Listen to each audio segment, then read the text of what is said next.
Assalamualaikum warahmatullahi wabarakatuh. Perkenalkan, nama saya Muhammad Ruslan dengan nomor induk mahasiswa 1927041029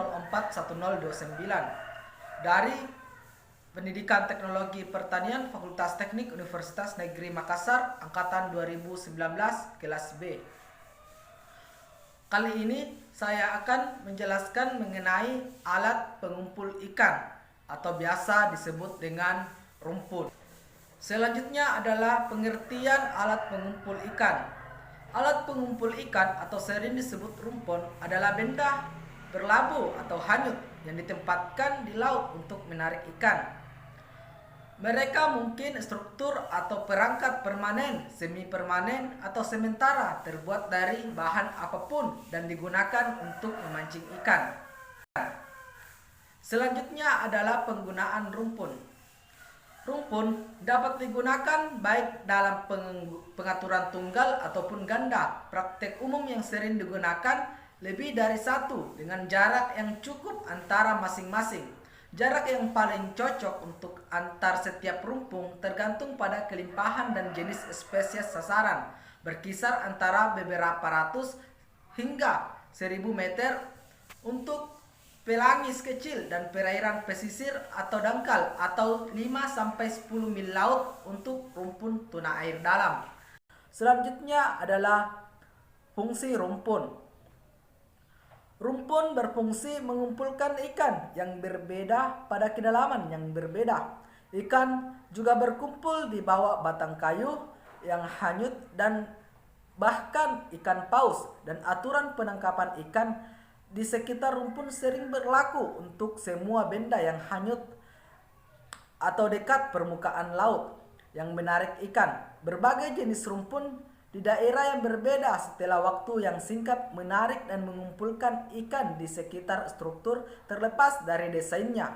Ikan terpesona dengan benda-benda mengambang. Mereka berkumpul dalam jumlah yang cukup banyak di sekitar objek seperti potsam, hanyut, rakit, ubur-ubur, dan rumput laut terapung. Selanjutnya adalah kategori utama rumpun. Kategori utama rumpun dapat diklasifikasikan menjadi dua. Yang pertama, artisanal. Artisanal rumpun lebih kecil dan digunakan oleh nelayan subsisten.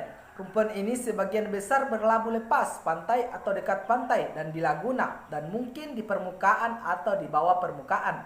Yang kedua adalah industri. Rumpun industri sangat besar dan memungkinkan hanyut atau berlabuh.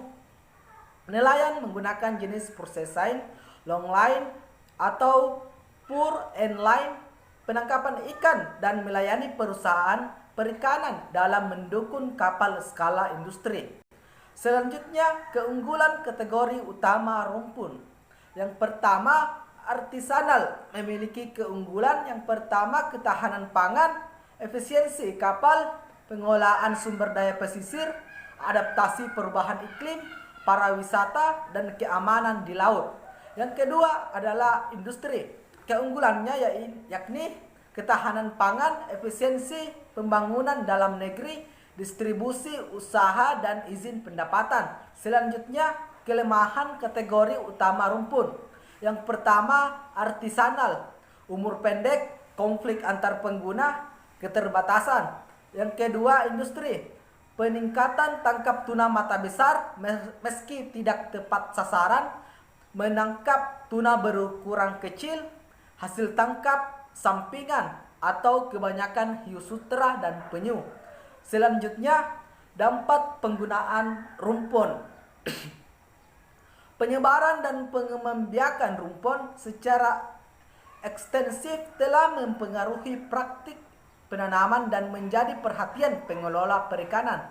Penggunaan rumpun oleh kapal purseine telah mengalami penurunan. Meningkatnya kritik atas dampak terhadap stok tuna dan potensi ancaman terhadap keanekaragaman hayati, khususnya penangkapan ikan hiu dan biota laut lainnya. Selanjutnya adalah alat pengumpul ikan yang digunakan di berbagai belahan dunia. Gambar pertama, rakit yang disebut payau, digunakan oleh nelayan tuna di pulau-pulau tertentu di Filipina. Gambar kedua, rakit bambu yang biasa disebut sukegi, digunakan di Jepang untuk memancing ikan lumba-lumba. Gambar ketiga, perangkat pengumpul ikan yang sering disebut cepcer, digunakan di lepas Kepulauan Balearic, Laut Mediterania Timur. Gambar keempat, Canizzi, dibuat dengan botol plastik dan daun lontar yang digunakan oleh nelayan Sisilia, Italia. Gambar kelima dan enam, perangkat agresi ikan terlabu yang digunakan di perairan Hawaii. Selanjutnya adalah kesimpulan. Penangkapan ikan rumpun menunjukkan bahwa ketertahanan terhadap penangkapan ikan rumpun bervariasi menurut ukuran dan umur spesies, dan rumpun berkontribusi keberlanjutan terhadap risiko penangkapan ikan yang berlebihan. Dan seperti yang disarankan sebelumnya bahwa penangkapan ikan rumpun tingkat yang signifikan dengan tangkapan sampingan. Sisi positifnya, rumpun dapat menjebak tuna di daerah yang tidak produktif.